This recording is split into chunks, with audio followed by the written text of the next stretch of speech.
Hi, and welcome to the first episode of Let's Connect, your guide to what's going on in the virtual event technology space. My name's Lee Diener, and I'm the president of Leading Edge Training Solutions. Zoom, Teams, Google Hangouts, Adobe Connect, Hopin, GoToWebinar, Webex, and there's a plethora of others that have been out there that we've seen. Over the last 10 years, we've been in and out of all of these different platforms, and the environment is changing faster and faster every year.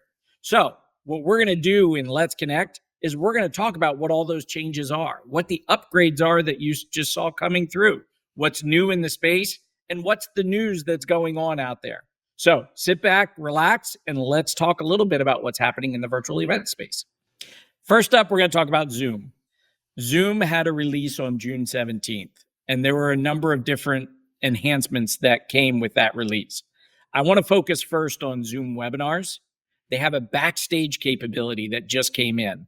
The backstage capability allows your panelists and your hosts to practice, tech check, and get everything done before they even get on the stage, even if your webinar is already started. Great for that person who shows up late consistently.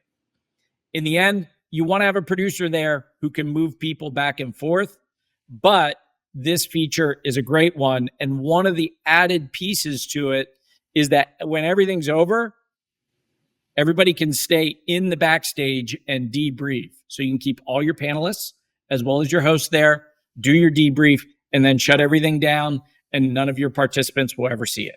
So check out the backstage capability and let us know in the comments if you think it's something you're going to use. Continuing on with Zoom, the next feature is one that we've seen and used a bit up to this point. So it's not brand new coming out of this release, but it is one that we've definitely seen improvements on. And it's the one thing that's all the rage, AI.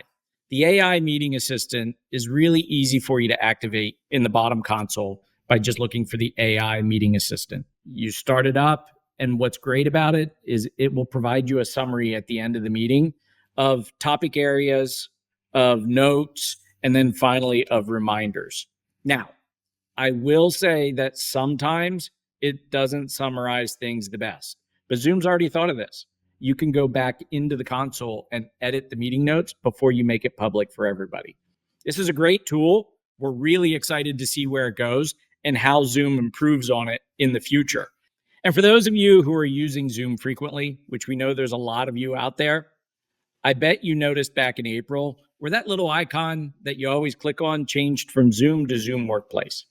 This seems to be one of the things that's happening quite a bit in the virtual technology space.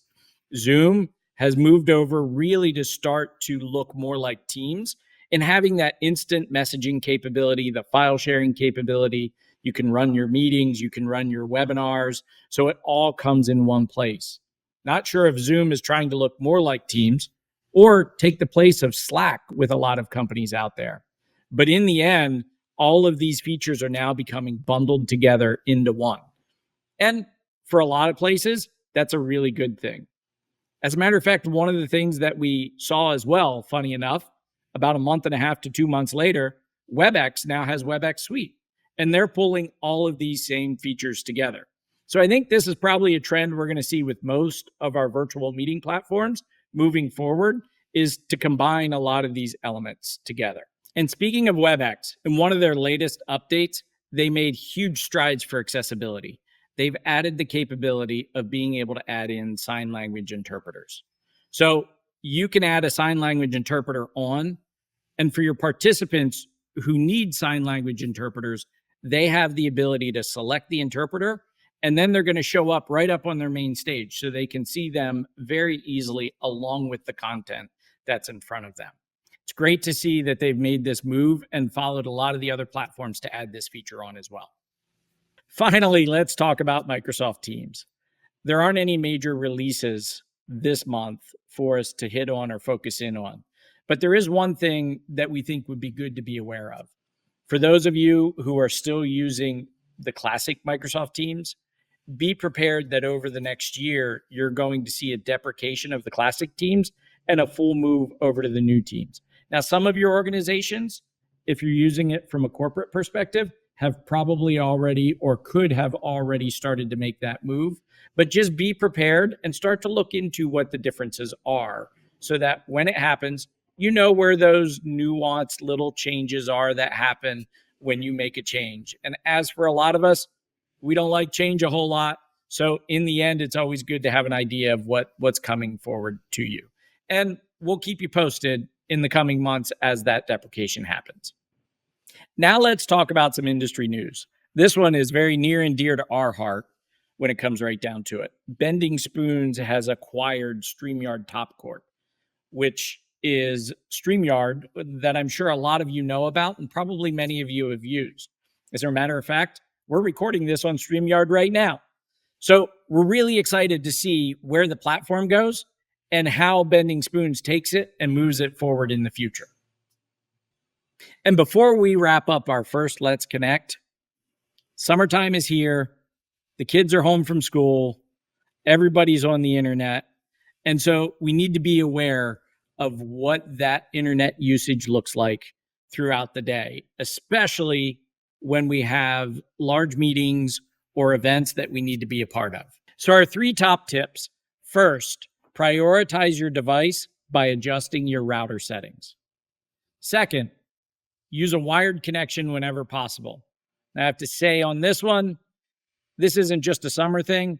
This is an all year round thing because your wired connection is your most stable connection when it comes right down to it.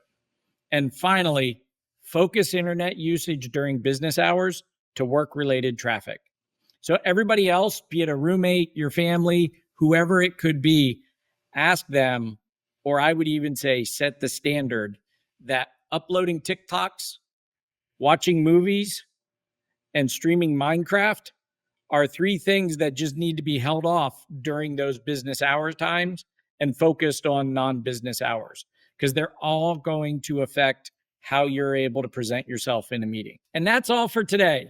We appreciate you watching. Leave us any questions in the comments or send us a message. We look forward to seeing you next month.